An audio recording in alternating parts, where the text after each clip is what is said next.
Go for it.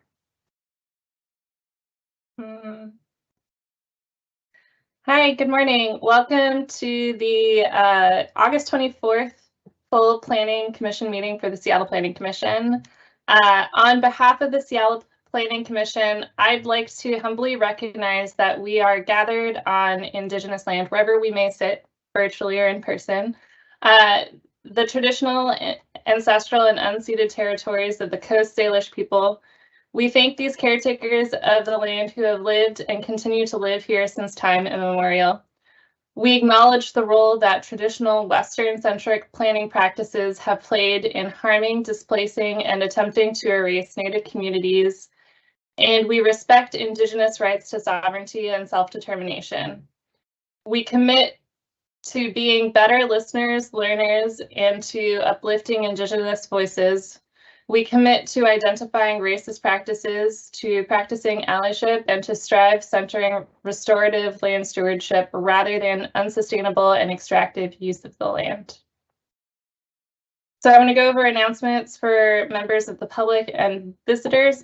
Do we have any right now on live or in the room?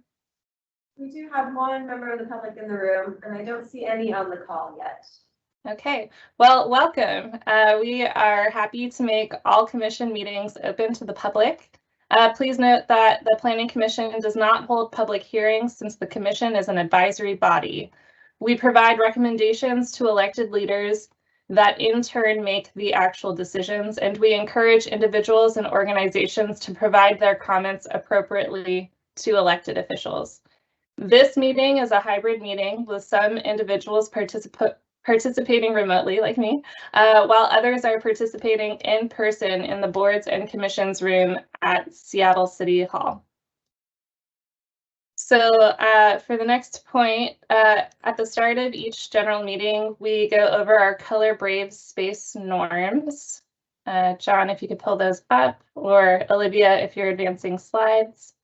And then today, I invited Nick to speak, to choose one and briefly speak to how it applies to our agenda. So Nick, if you want to go ahead and share your choice. Sure, thanks, Rose. So today, I'd like us to keep in mind the Color Brave space norm practice examining racially biased systems. I feel it's important or appropriate for this topic as we often see disparities in transportation access in specific neighborhoods. We're getting an update on the Seattle Transportation Plan. So those disparities also include difficulty navigating parts of our cities for those with disabilities. And often we see an imbalanced distribution of street space in these same neighborhoods, which can continue harm in these communities. So I'd like us to keep that in mind for today's meeting. Thanks, Nick. And as Nick mentioned, we have one agenda item today, which is the update from the Seattle Department of Transportation. But before we get to that, we'll get through some more commission business really quick. So let's see. So before we get to approving the minutes, I want to go around and get introductions going. So should have introduced myself first. So I'm Rose Luchila-Whitson. My pronouns are they, them. I am sitting in for the typical co-chairs, like our normal co-chairs for the commission as they were unable to attend. I am one of the co-chairs for the Land Use and Transportation Committee. So forgive me if I stumble. I'm working my way through this process. I am up in the Licton Springs neighborhood, and I work as a wetland biologist for Jacobs Engineering.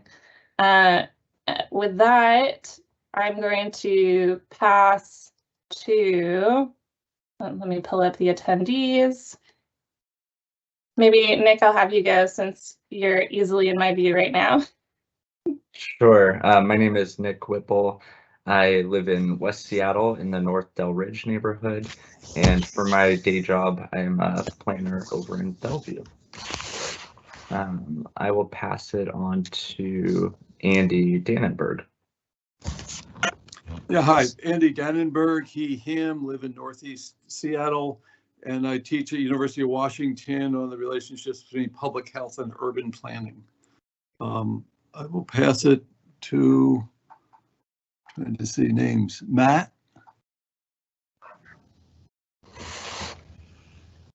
Good morning, everyone. My name is Matt Hutchins. I'm an architect.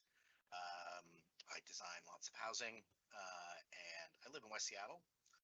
He, him pronouns. Matt, for some reason you're coming in really soft. I wonder if it's because my microphone is way up by my ear. Is that better? Yeah. Let me try this again. Okay, I'm Matt Hutchins. I'm an architect. I live in West Seattle. I use he, him pronouns, and then I'm going to pass it to Diana. Good morning, Diana Quintanar. I use she, her pronouns. I live in Capitol Hill, and for my day job, I'm a multimodal transportation planner. I'll pass it over to Julio.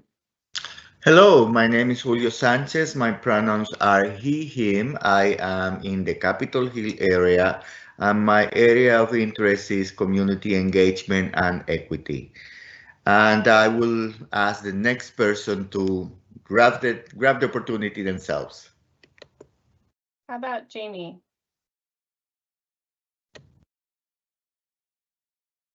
Good morning, everyone. I'm Jamie Strobel. I use she, her pronouns, and I work in climate change and environmental justice, and I live in the future 130th station area. Caleb? Good morning, everyone. My name is Caleb Twolde, he, him pronouns. I live in the Central District and I work at Rainier Scholars as a leadership development educator. I'll pass it off to Rick. Thanks, Caleb. I'm Rick Moeller. I use he, him pronouns. I live just north of the Wallingford Urban Village. I'm an architect and I teach at the University of Washington. And I guess it's staff, yes? Monica. Oh, Monica. Sorry, Monica. No problem. Sorry, I'm figuring out my camera. Good morning. My name is Monica Sharma. I use she, her pronouns. I live in the Central District and I work for King County Play Equity Coalition. Thank you. And now to staff. Yes, I believe so. Oh, Oh, go ahead. okay. Good morning, everyone. Olivia Baker. I use she, her pronouns, and I'm staff to the commission. How about you, Robin? Morning, Robin McGonigal. Virtually, I'm here and I work for the Planning Commission. Mr. Hoy. Good morning, everyone. I'm John Hoy, staff to the Planning Commission. I use he, him pronouns, and we are here in City Hall. We miss you. Sorry, yeah, it looked like none of us commissioners made it to the room today, did we? To City Hall. Okay, well, continuing on with business. So approving minutes from the July 27th, 2023 meeting. So minutes were sent out with the agenda. If folks have had a chance to review them, I'd like someone to motion to approve the minutes. Rick moves. Thank you, Rick. Can I get a second? Caleb seconds. Sweet. Any changes or amendments?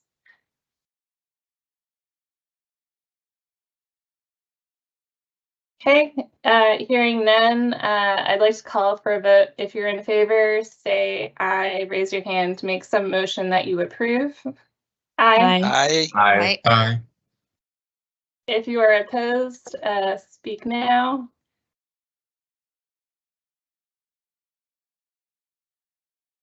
Any abstentions?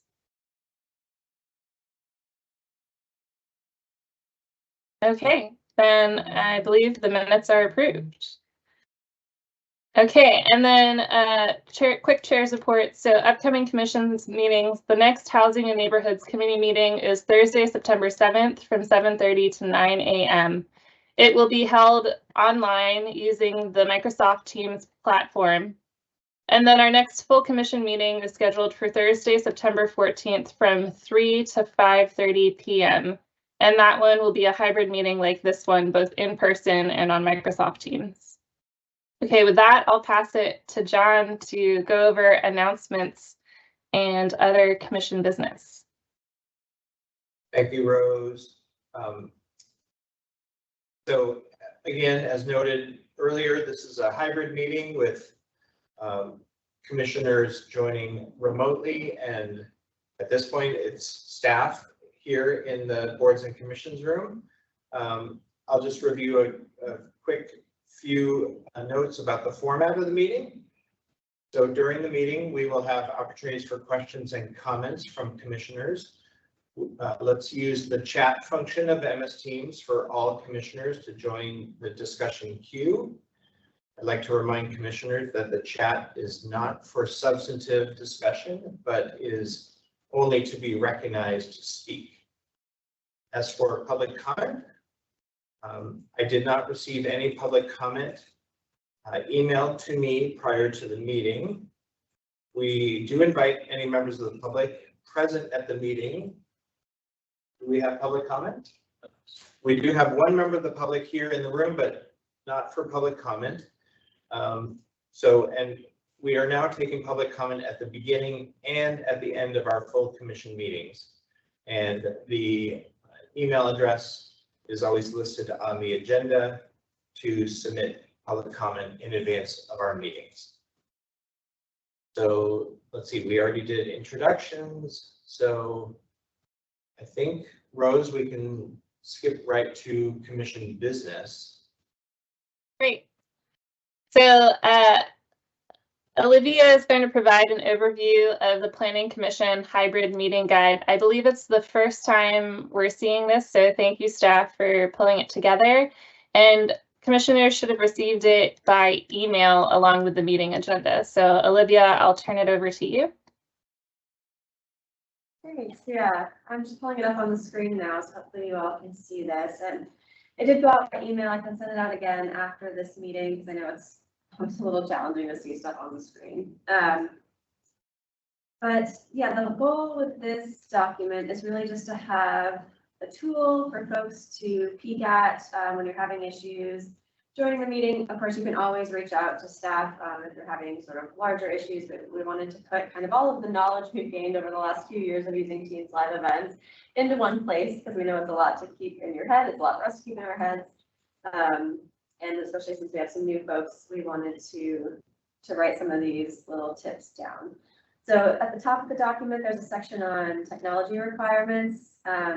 This is just a reminder that unfortunately Teams live events doesn't work well with mobile phones, so you got to use your desktop or a laptop. A few other tidbits about using the app instead of the browser. And throughout the document, there's some helpful links that typically go to like a Microsoft support document that go a little deeper. So they've got some good tools there. I'm not going to read everything on here, but I just wanted to give you a highlight of what you can find in this document. We have a little section on sort of hybrid meeting best practices, which I'm sure a lot of you are all familiar with, but just we can use a reminder sometimes, to mute when you're not speaking, and just a reminder there to use the chat function to be added to the queue, even if you're in person. If you don't have a device with you when you're in person, you can go ahead and raise your hand and staff will add you to the queue, but we really want to make sure we're still using that function so that everyone has an equal chance to talk when we're in discussions. There's a section on troubleshooting. This one's pretty long, but it goes through a lot of the different issues that folks have run into over the years and gives you kind of a step-by-step process for getting around them. And again, there's some more really helpful links in here that lead to Microsoft support documents that can kind of walk you through getting a new account if you're trying to join for the first time on your personal account, and how to work around some of those obnoxious Teams errors that we're also familiar with. There's a little section in about asking for help. Of course, we're all here at your disposal if you need us, but we're finding during meetings that we need a little bit more of a streamlined process, because sometimes requests are coming in from text to any one of us or emails to all of us, or sometimes someone's not present, a staff member's not here, but they're the only one hearing from you. So In the future, we'd like it if you could try to email both Robin and myself. If you're having trouble in the morning accessing a meeting, like, or in the process of the meeting, just because typically other staff are facilitating, not necessarily looking at their phones, and we don't want you to be lost in the shuffle. So if you could try to do that, that would be great. And as always, if you're having sort of a larger ongoing issue, feel free to reach out to me and we can set up a time outside of a meeting to try to dig into it. And then the last thing on here is just the audio line option. It's sort of always there for you if you need it as a last ditch effort. If you can't join virtually, you can always call in on your phone, and it, you know, it works just like a good old fashioned conference call, and there's some tips on there on how to make that work. So that's that document. I'm happy to answer any questions, and I hope it's helpful just to have sort of in your back pocket as we go forward. Any questions? Quick comment, I am using a tablet and it seems to be working okay. And there are times when, you know, we're running between other meetings where a tablet's going to be easier than a desktop. Okay, I'm glad it's working for you. I've heard mixed reviews, so you sort of use at your own advantage. If it works, that's great. If not, that might be why. So yeah, I'm glad it's working.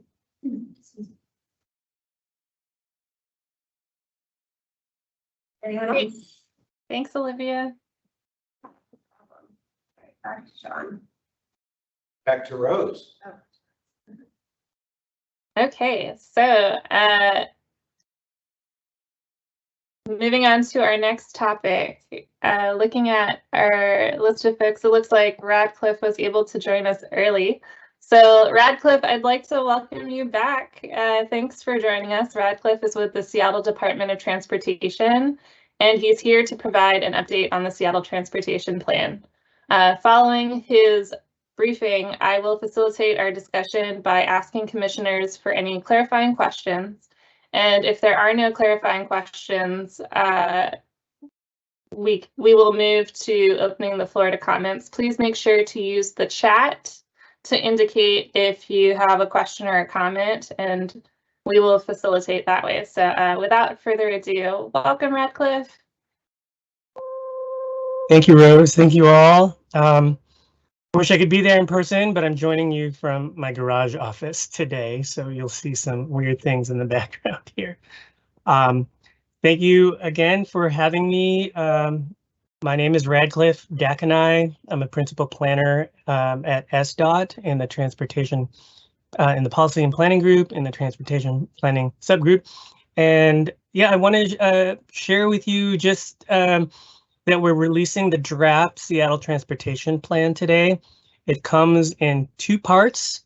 And the first part just gives you sort of the overview of the context of the plan. And then the second part really dives into detail about each of the typical elements that we would talk about in a transportation plan, i.e.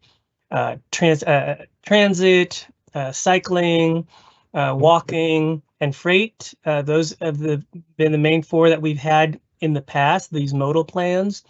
But we've also included now a couple other elements that, you know, we wanted to integrate with those other elements. So this includes vehicle, new mobility, and curb management, among other things, and this and people space and public spaces. So there's about 8, and it's pretty long. I think it comes out to about 600 or so pages. And the first part is already 110 pages. But we've tried to make it readable in sort of a magazine kind of fun way. So hopefully it's not all dense text or 600 pages of dense text, but there's a lot of nice graphics and charts. And just wanted to reiterate, even though it may look polished, this is just a draft, and this is an opportunity for all of you and the community to give comment on it. We have a 60-day comment period that starts today. The links should be live fairly shortly. It's not quite 8 o'clock yet, so I was told it would happen this morning. So the clock begins today and it'll stretch out to 60 days from now. If I'm doing my math right, it's October 16th, maybe 15th, but I think that's a Sunday. So it we'll end it on October 16th. And yeah, well, in that same time, the phase 3 engagement begins, and we will be going out to communities and have pop-up meetings at libraries. We'll also be having office hours virtually, and we're starting tomorrow at the Vietnamese Community Center for Vietnamese Seniors in White Center. Apologies, you're probably all seeing just a blue screen here, update Seattle transfer. I don't have a presentation deck, so if we all want to see each other back on the screen, I'm happy to do that. And I can occasionally share my screen. I have some screenshots of the plan if you'd like to see just sort of the feel of the document. I can do that as well. And then I wanted to touch base too on the draft environmental impact statement. We will be releasing that probably next week is sort of our timeline now. We were hoping to release it at the same time, but I think there were some internal comments still that needed to be resolved, and we're working on that right now. And so we'll be going back through sort of the process and protocol to release the EIS and make the public announcements hopefully next week by Thursday. And with the DEIS, we'll have a 45-day period, and so it'll overlap with the comp plan with the STP comment period. So there's going to be a lot of material to sift through, and I know it's a lot. And you'll have another challenge at the end of September when the comp plan comes out. So there are going to be a lot of materials coming out from SDOT and from the Office of Planning and Community and Development. And hopefully you'll be able to see how the land use planning and the transportation planning have worked together. And then sometimes you're like, these don't make sense, but hopefully we'll be able to explain some of the nuances, and I think the complexity of the processes of one informing the other.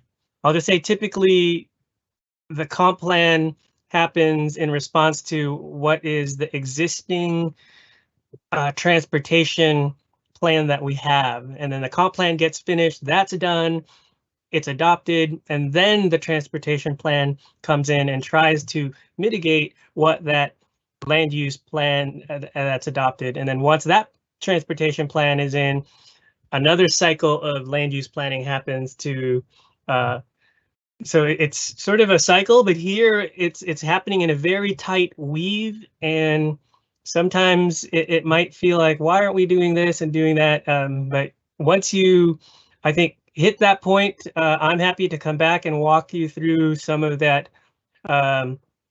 complexity, because admittedly, when I first started looking at it, I'm like, wait a second, the community is going to ask this, the community is going to ask that, and I think we've ironed out some of those issues and how to address some of, I think, what we're anticipating to be some confusion in both of the DEIS processes. And I just wanted to highlight as a reminder, and this is key, the DEIS for the Seattle Transportation Plan is a non-project DEIS, so it's very high level. It's we don't go into a lot of calculations and things like we would do for a project DEIS.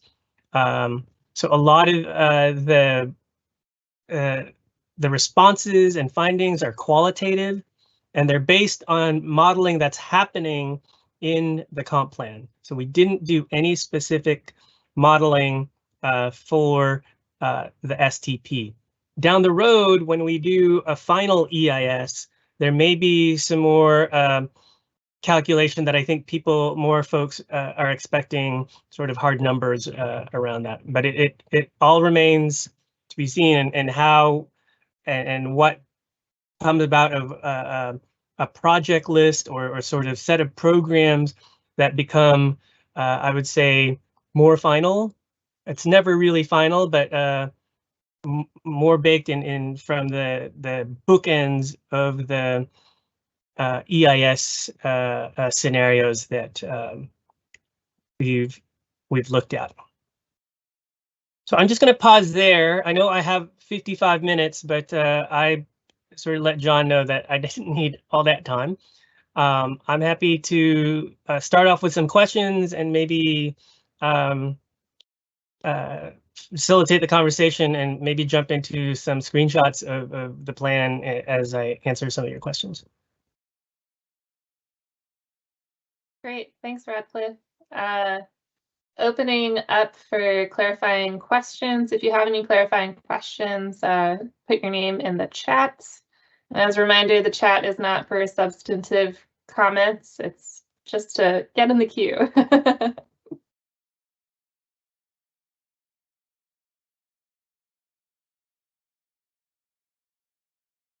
Maybe while we wait to see if folks have clarifying questions, I'll ask one of my own.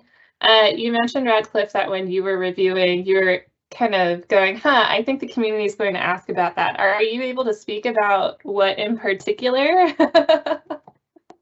Or so we had this question already, and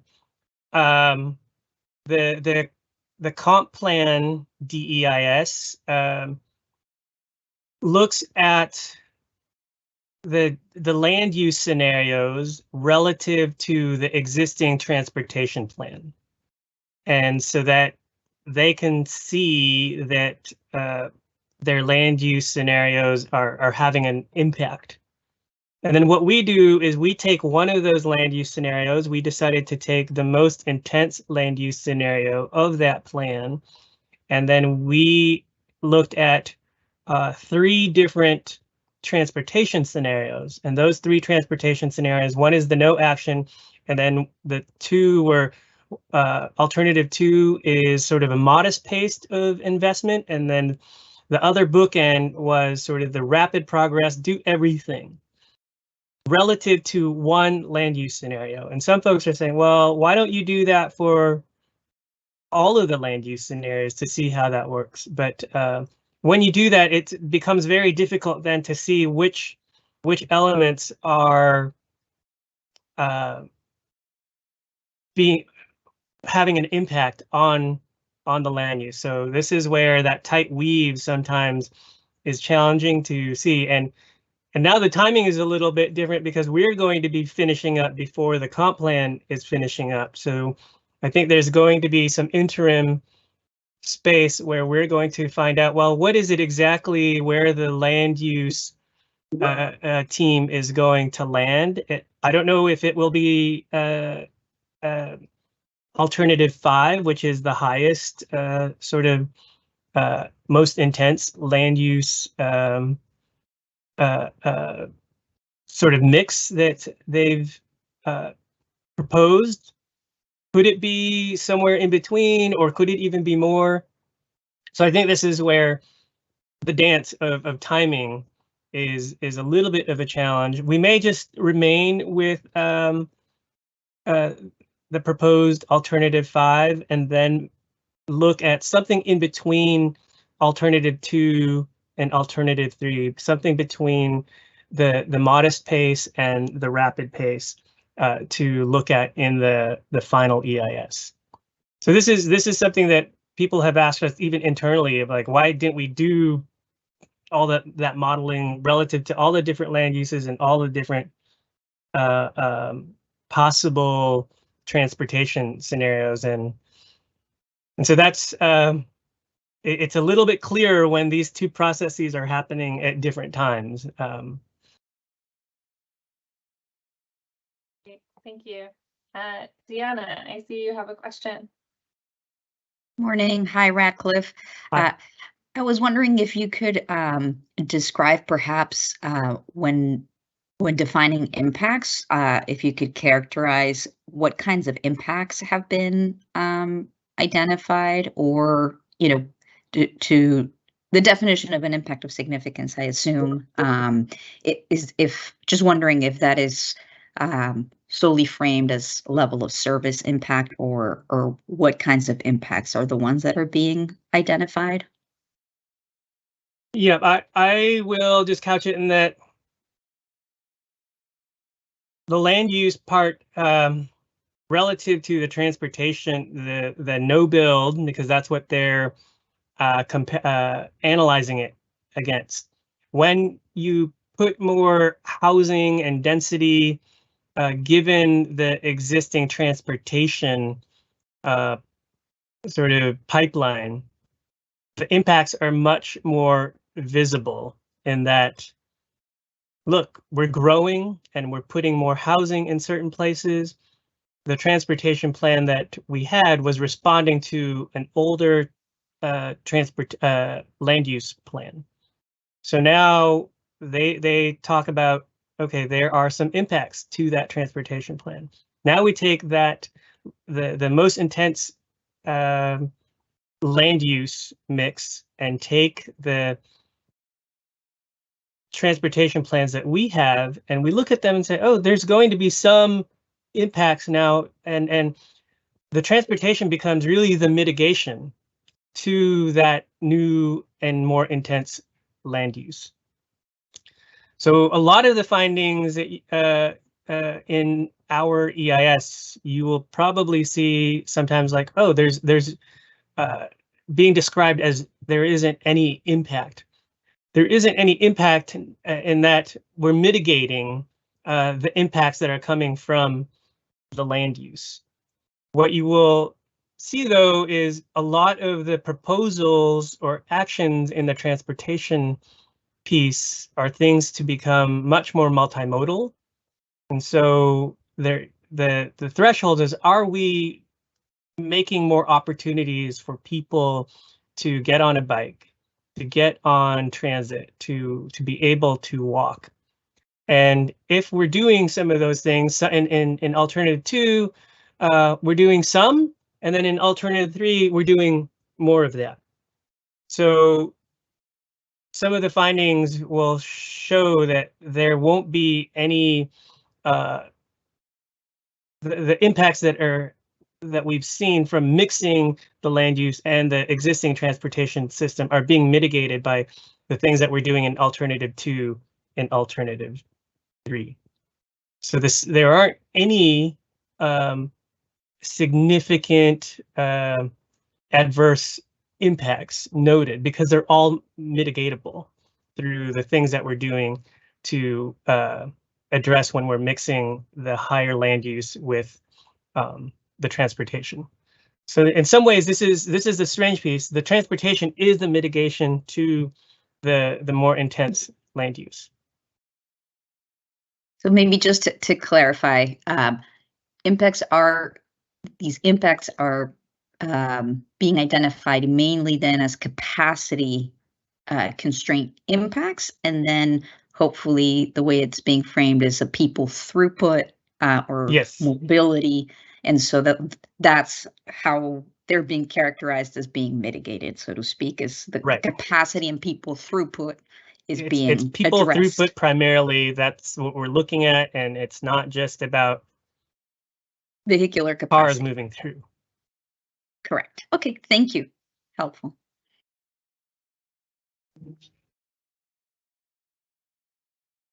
See, Matt has a question. Yeah, hi. Can you give us a preview of the vehicle miles traveled reductions in the alternatives? The vehicle miles traveled reduction hasn't been calculated. That will probably be something that we'll look at in a final EIS. As I mentioned, it's qualitative in that when we put in more of these cycling, transit, and walking interventions, there's an expectation that that will help reduce VMT. Right now, we're even looking at some tools to better measure VMT. So I'll say right now we have a 2-year lag in using data from PSRC to be able to calculate where our VMT is at. And we've been pushing to look at some big data platforms to be able to get fresher data that we're able to look at more on a monthly or even quarterly basis, so that we can see some of the things that we're putting in, how are those affecting, and how can we more quickly adjust to and fine tune some of the things that we're doing. One of the big things that would likely bend the curve on VMT is, we mentioned aligning with PSRC's Vision 2050 and the state's effort on how to do mobility management through pricing. So this is sort of what WashDOT is already doing on some of their freeways.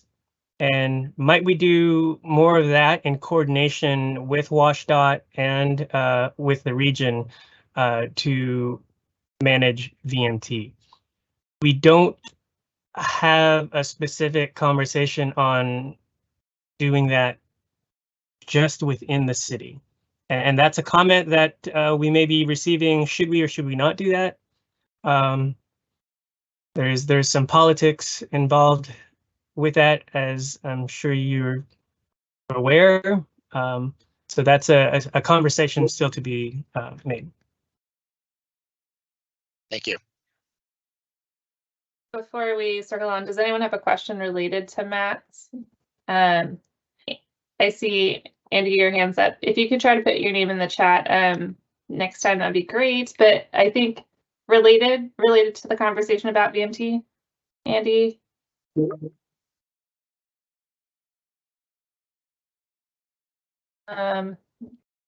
Not related. Okay. And then Rick, is your question related to the discussion? Yeah, or it's kind of related. Thanks, Radcliffe, for joining us. So what I'm hearing, I think some of us on the commission are really hoping that we would set VMT targets, and then we would figure out strategies as to how to realize those VMT targets. What I'm hearing is instead, let's look at some strategies and see what the resulting reduction in VMT might realize. Now, one could say that there are two ways of getting to the same end, but does the plan have ambitious goals for reducing VMT? That's a great question, Rick.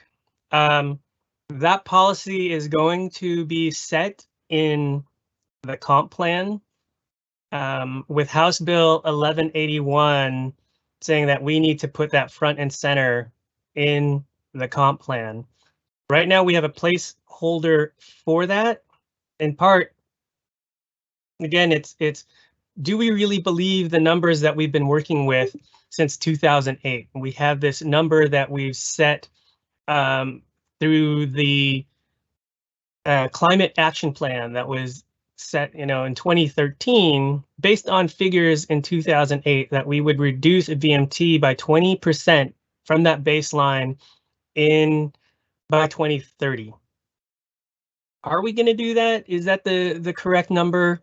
As the state has set out House Bill 1181, there's some folks internally like those numbers aren't really real, and that the methodology back in 2008 was not that great.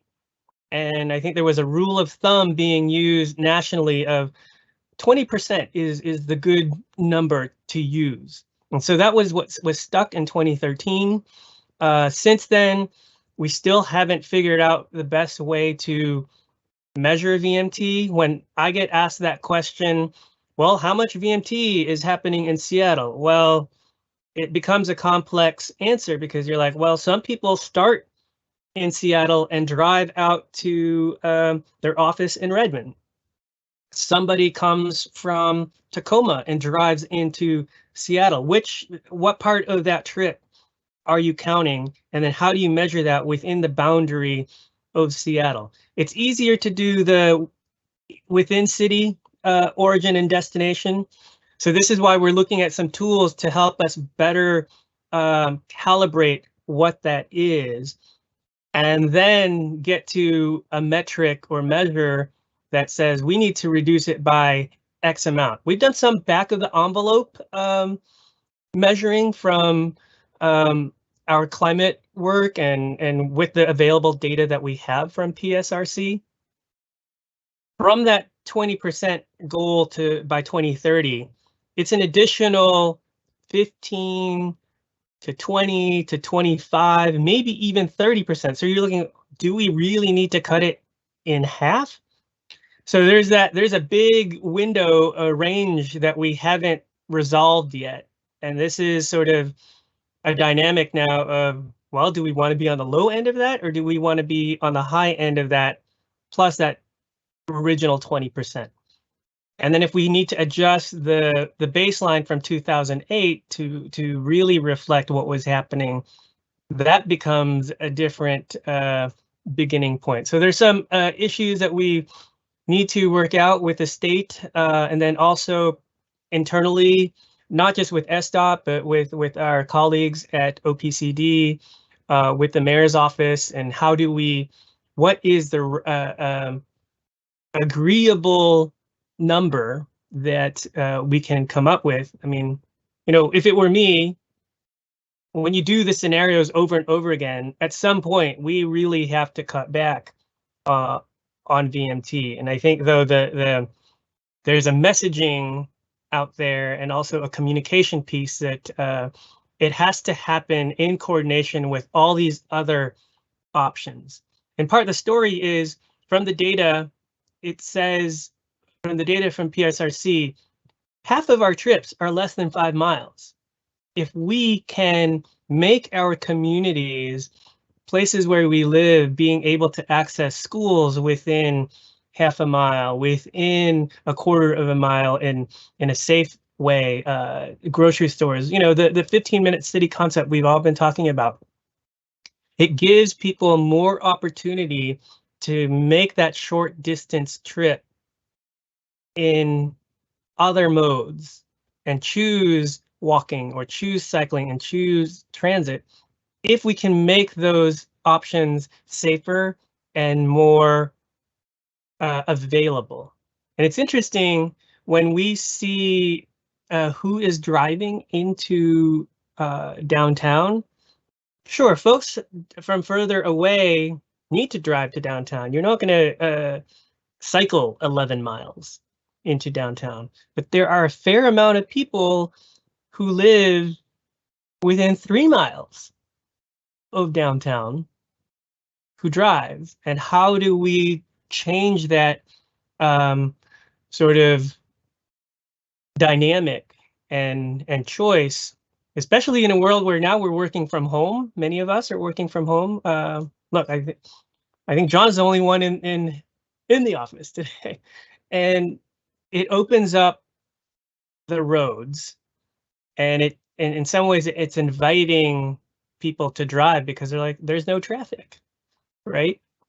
And might we reclaim some of that space? And this is really counterintuitive to a lot of people, and this is something that we need to do a better job of communicating. Of when we take that available space and give it over to walking, cycling, transit, however the mix might be, smaller form factor vehicles, more of that can happen in one lane and still frees up space for the people who actually do need to drive. So they're, and this is that tension of like, well, you're taking away a lane, there's going to be, of course, more traffic. There might be a pain point in between, but as you let that unfold, the idea, and I think some modeling that we've done in the past would show that more people would take those short trips not in a car. And it frees up that space for freight. It frees that space up for people who are making that long distance drive to get into the city. So it's quite a ballet there that we're still trying to communicate. I think it's going to have to take a little short video or movie to share it, because in a static map or set of figures, it's challenging to see. In part, the whole idea, when you repurpose a lane, people will feel, especially for folks who drive, people will feel like you're taking something away from me. Rather than, well, we're actually trying to make it better for you in that one lane, because there will be more opportunity for people throughput in how we use that space. Well, thanks for that. I mean, if that narrative that you just described can be compellingly told in the plan, that will be great. So hopefully you can pull it off. Hopefully we can pull it off. I think it might take an addition to the plan. Like I said, on static pages, it's a little bit more difficult. I think we're working with our communications folks right now to think about what some, we're all on our phones, we're all on TikTok, lots of people are anyway, young people are, and this is sort of a different way to explain these things, different from what we've done in the past of a static document that you put up PDF on the website. Thanks. And I will say too, if you all have any ideas that could spark the interest, or, I think there are different communities out there who'd like to hear it in a different way. And this is something that we've been challenging ourselves about, especially from the climate team. How do we talk about climate without talking about climate? Because when you do talk about climate, you sometimes are in the same room with the folks who already believe it. It's an echo chamber. But the folks that we need to have these conversations with are folks that are like, I don't want to do anything else. I want to keep driving. And, yes, keep driving, but maybe a couple days of the week, there are options that you might be able to use. Or maybe if you're in your neighborhood and want to go to the grocery store, if it's close enough, might there be ways to encourage or see the options of doing things in a different way?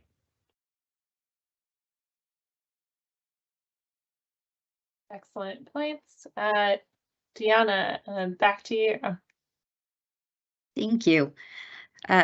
Radcliffe, if I understand correctly from what you were sharing with regards to the assumptions utilized, were you mentioning that then the growth projections and the models already have the included assumption, which is what PSRC has with regards to by a certain year in the future, Seattle or the state will already have road usage charges or travel demand modeling, travel demand, measures in place. And so basically you're mentioning that the number of trips and the growth in the VMT already has kind of a baked in assumption of some management strategy related to cost.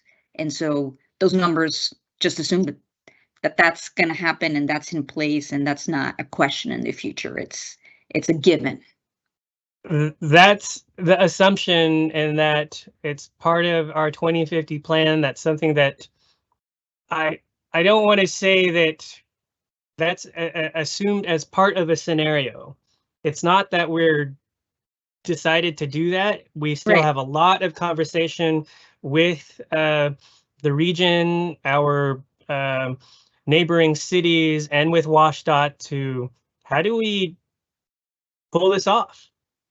And if House Bill 1181 is going to be followed by all of the cities in the region in the way that it's intended to, I think we can make that case of this is what needs to happen. But I think the intent here is it's not all on Seattle's shoulder to manage the VMT. It has to be a larger regional conversation. We travel. Our home work shed is very regional, and that in some ways also connects to housing costs, which is something, I've said, a lot of folks say, oh, that's not something that transportation is an expert on. It's like, well, we need to be experts on that, because that's where, if people choose to live somewhere because it's much more affordable, that's going to have an impact on our transportation system, not just in Seattle, but regionally. And how do we work with WashDOT in a way to say, hey, how do we, again, we're approaching the 15-minute cities. Let's cut the 5 mile and under trip, make that better to have options. But then there's also that longer trip. We also have to manage that with our partners in a way that provides options, but then also say, what are ways to minimize or mitigate that need to drive. And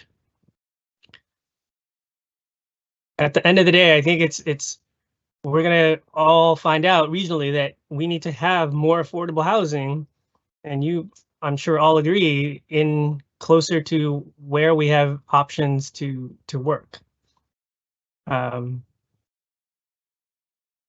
just to clarify, so yes, we are using the available data, which is of course the regional model, which of course that one has an assumption embedded in itself of road use, RUC being incorporated, which means, if I'm hearing correctly, that when you mentioned that the scenario showed impacts with the old transportation plan, that is already assuming RUC was in place, and the old transportation plan still saw impacts, even with that reduction, which is, of course, an assumed reduction already embedded in that growth projection to 2050. The road user charge is in alternative 3 in the rapid progress, but not in the no action. In the no action, there hasn't been any agreement that we would do that. Mm-hmm. It's still sort of a plan to do it. So in the no action that the comp plan was measuring against, and then in our alternative 1, which is the no action, there is no road user charge assumed. That's helpful to understand. Thank you.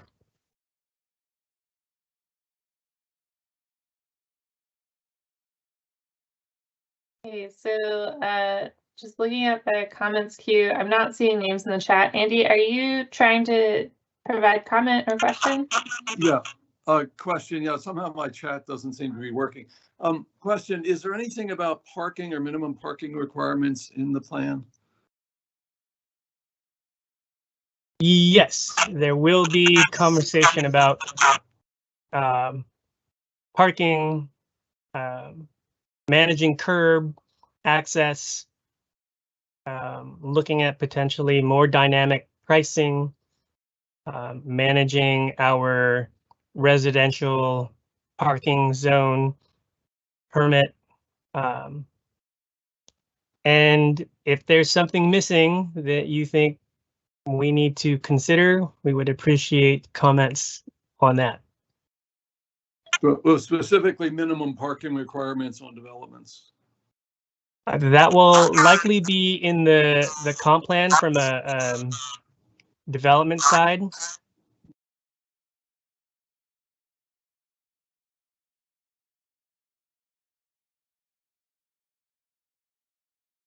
Okay, thank you.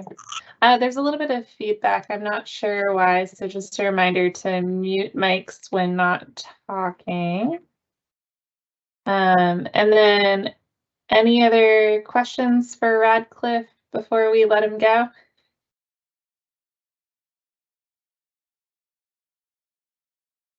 All right, Nick.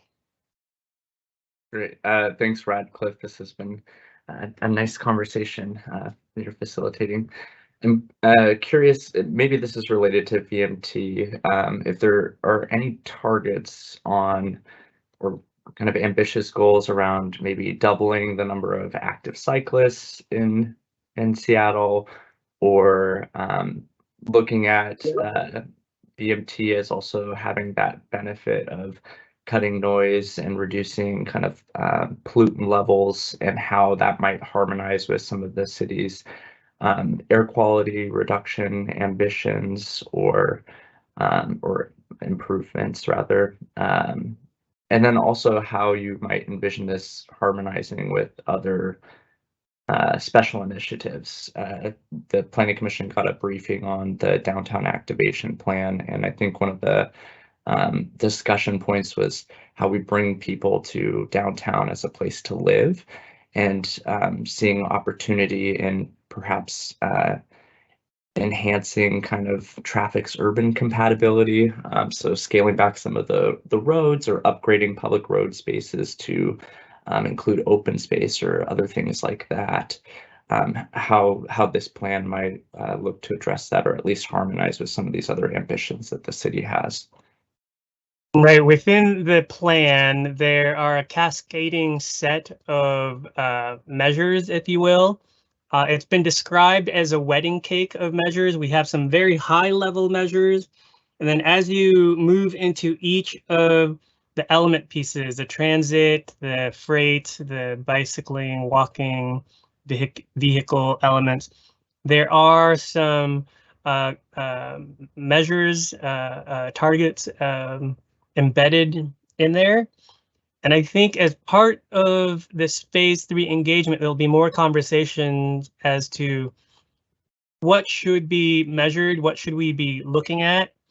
And I'm anticipating that, given the interest in sort of these statistics around what we're doing and how we're measuring that, there's going to be a separate tracking activity that may happen in some way, to show a dashboard, a separate dashboard from the STP, that, hey, this is what's happening overall.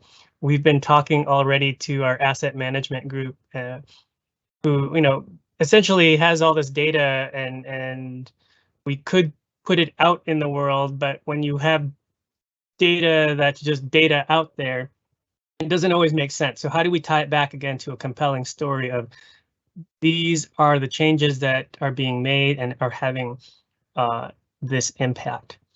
And as you can imagine, not all of this data is easily or readily available. Some of it we have, some of it our partners have, some of it we have to go out and get that from other vendors to help tell that compelling story.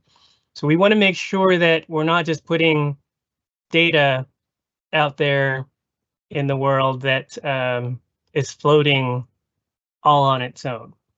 But I think a beginning set of measures and metrics are embedded within each of those elements. So I'm sure you'll have fun looking at it and telling us whether we hit the mark or didn't, which would be another metric for us.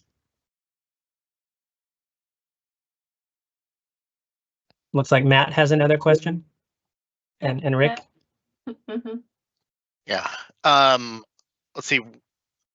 I think everyone might agree that the Vision Zero is we've been sort of falling short. How does the updated or the draft transportation plan look to make, sort of more robust action for Vision Zero? Are there new strategies or new implementation, or can you give us a preview of that? Yeah, I think you'll see it in there. Safety is one of the things front and center. We also did, you've probably seen the Vision Zero top to bottom review, so we're expanding on that work. Conversations around the opportunity to use more camera enforcement where we can. I think another piece that might not necessarily be embedded within a safety conversation is just really slowing down streets within residential areas as part of our what we're calling low pollution neighborhoods. This is something that was part of the mayor's executive order passed last December, and it's really just an idea that's been, in conversation for a long time here in Seattle. From an eco districts idea that some communities have had, we've had home zones as a reaction to the West Seattle bridge closure. How do you manage traffic through neighborhoods? We had the Healthy Streets effort, and then school streets, where we close the school street next to a school to cars, but open them to kids walking to school. So really, this low pollution neighborhood approach is to amplify all of these things that we're already doing and work with the community, different communities, and how they want to combine these elements or how they want to define the area that they want to close off to cars, but open up to the residents in a way that we're prioritizing our right of way for people who are walking or cycling or using that space in a way that accesses their home, but at a very slow speed. Right now, it's 20 miles per hour within residential areas. Might we consider slowing it down even more? You see that 20 kilometers per hour in Europe. So that equates to around maybe 12 miles per hour. Is that something that we want to go to? These are all conversations still to be had, but the idea is to sort of flip the script on how the right of way is prioritized in these low pollution neighborhoods. We're not saying no cars. We're saying cars, people who live there can access their homes with their cars, but probably should be driving as slow as they can. Freight vehicles can access homes or businesses within these areas, but again, should probably be going as slow as they can. And there would be limited areas for them to go into that low pollution neighborhood, and they wouldn't have complete access to everything. We want to minimize the through access in a low pollution neighborhood so that that neighborhood isn't used for cut through traffic. So that's another element of safety. There are a number of other things that are talked about in the plan, potentially repurposing again some lanes to make safer streets. I mean, asking the question, do we need to have some of these, as many lanes as we need in certain areas? So where we can sort of trim back capacity and give that over to slower and smaller vehicle modes. I think that is also another safety action, even though it's not sometimes spotlighted as a safety maneuver.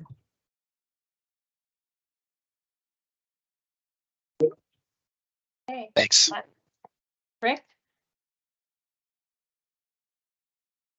Thanks, Radcliffe. I appreciate the situation that you're in. You got all of us asking you these questions in the dark. Yep.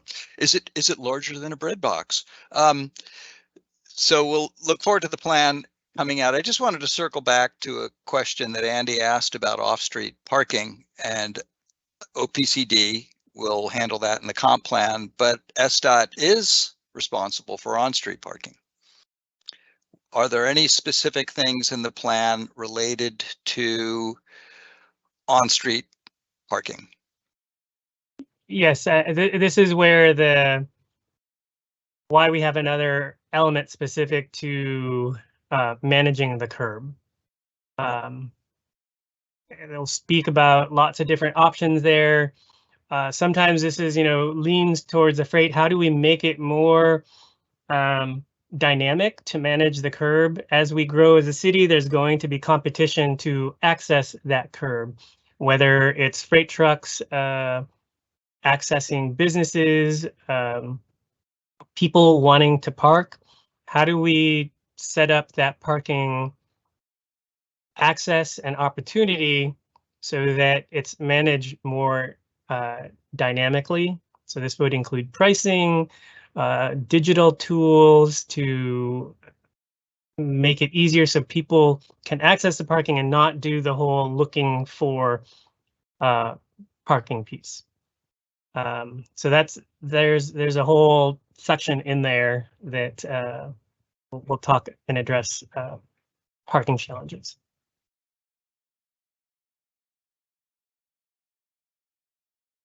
Thanks. Andy?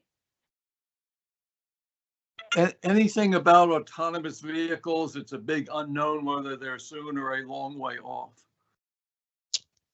Yes, there's a whole section on that in what we're calling the new and emerging mobility, the NEM.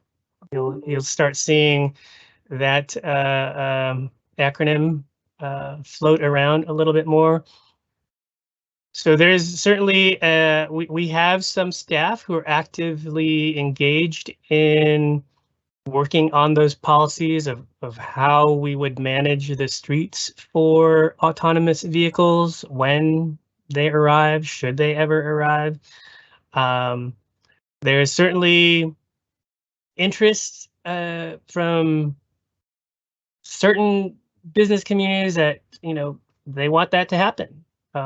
And I'm sure you've all been seeing what's happening in San Francisco around that.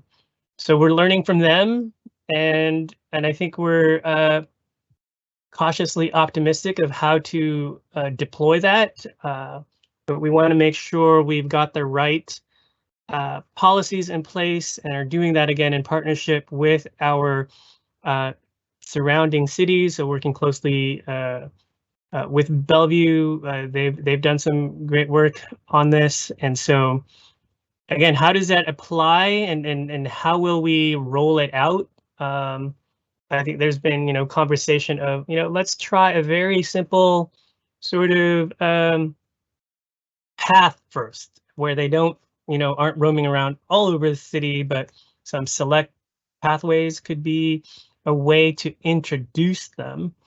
I think there's been conversation that I've heard around, maybe from the airport or the train station to the cruise ships could be one limited pathway at first. So I think the approach is to be cautious and make sure we're testing these out, and we don't want them to just descend on our streets like scooters descended and just arrived in some places in the country without any policy. So I think we're being much more proactive in how we set the rules and guidance on how and if autonomous vehicles will operate in the future.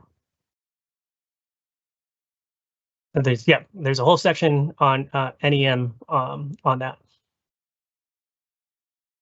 That's exciting to hear. So I posted in the chat last call for questions because we've somehow kept Radcliffe for almost the full 55 minutes. No, that's fine. I think this is great. Maybe it was great that I had a short presentation so that we could have this conversation. Right. And while I wait to see if there's a last call for questions, I'm going to go ahead and ask mine, which is, can you talk a bit more about what phase 3 engagement looks like? It sounds like it's pretty much tied to the 60-day comment period. You mentioned that there would be visits to libraries, but how is it being publicized? Like, are you still working with a bunch of community-based organizations to get the word out? Like, what are the different methods for community to, have their say and make it into the feedback about the plan and the EIS? So I think there's something happening every single day for the next 60 days, whether it's virtual open house, staff going out to different communities. For example, I'm going out to the Vietnamese senior community tomorrow. I think they're one of our first groups to hear about the plan. We'll also be doing events on the weekends at fairs, and then partnering with our colleagues at OPCD as they go out and talk about the comp plan as well. And then opportunities to work together with other agencies, Sound Transit, King County Metro, as they're even doing engagement. We'll be sort of tagging along in some ways, or they'll be tagging along with us. But I think there's something going on daily between now and the middle of October. A lot of those events will be posted on the engagement plan. Then we do have a planner who's dedicated to coordinating with community liaisons and making sure that we have, again, the different groups who are aware of the plan, making sure that we hear from them and that they are able to comment and that we can co-create this final phase with those groups.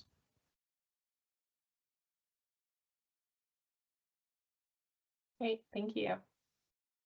Any other questions from the group?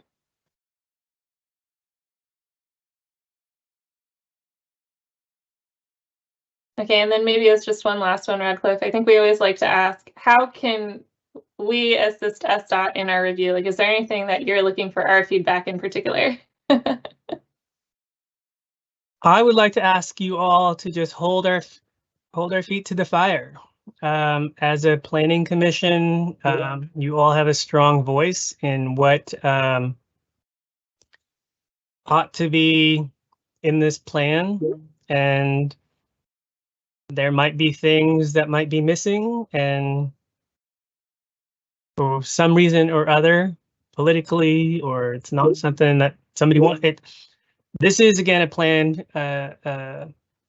for the community, by the community, and if we get the push to put things in that we hear from the community, and this is why we've had that scenario of rapid progress. We've heard from the community that's something that they want to see, and in a budget constrained world, there's like, well, we can't do all of it. Well, maybe we can figure out how to do as much of it as we can.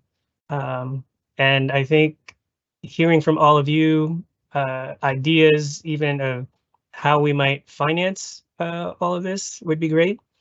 And again, this is our opportunity to be big and bold, because the next time we do this, we might be in a much more difficult situation, climate-wise, equity-wise. So I think this is a great starting point for the next 10, 15 years to really set the groundwork again for how Seattle evolves. So really appreciate you all and your time, and really look forward to hearing all your comments. I think Andy's got one last comment there. I think there's some real quick chatter question. about... You mentioned it's many hundreds of pages. Any guidance on how to read it? Is it well indexed or table of contents, or would you There's suggest table of contents, and I know I told you there's 600 pages of the element pieces, but they're broken up by the specific topic. So you can go to a topic of your interest. For example, the transit one can be very big. You can read that in stages. I think there's some shorter ones like the new mobility, the freight. Those are much more readable in a day, I think. So I know it's like daunting to see 600 pages. I would say do as much in a day that you are interested in, chapter here, chapter there. You don't need to read it front to back. You can skip around of what's your interest. And if you can't read all of it, do focus on the ones that you are interested in and that you feel like you can comment on. And we're happy to take any comments from you that I think help push us to really take this to the next level, the best plan that it can be. Okay, thank you, Redcliffe. So there's also some chatter about when again the plan is going to be live. So just confirming, it was supposed to go live around 8, but you know, technology, I'm sure there's like people have been refreshing the page, not quite there, but at some point today is when we're expecting the plan, right? Yeah, I'm gonna check in with our engagement group now to see. I did email them this morning, but I have not, I haven't seen it in while we've been having conversation. I will send a note to John, maybe to send out to all of you, but soon. Great. Well, thank you again for your time and lots of great stimulating conversation. Any last thoughts before we move to the next part of our meeting? Great. Thank you so much. I appreciate your time and the conversation and look forward to talking to you again soon. Great. Thanks, Redcliffe. Thanks, Radcliffe. Thanks. Have a great day. Redcliffe. And then John, not scripted. Is there a way you could give a brief overview of what happens next for the commission in terms of getting our reviews done, or should we save that for to be announced?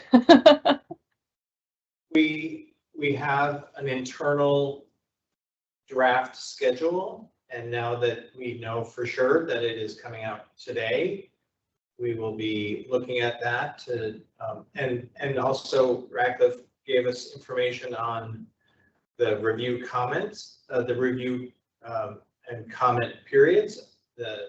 I heard him say there's a 60-day period for the STP plan, which we were hoping for. He also indicated that there is only a 45-day review period for the draft EIS.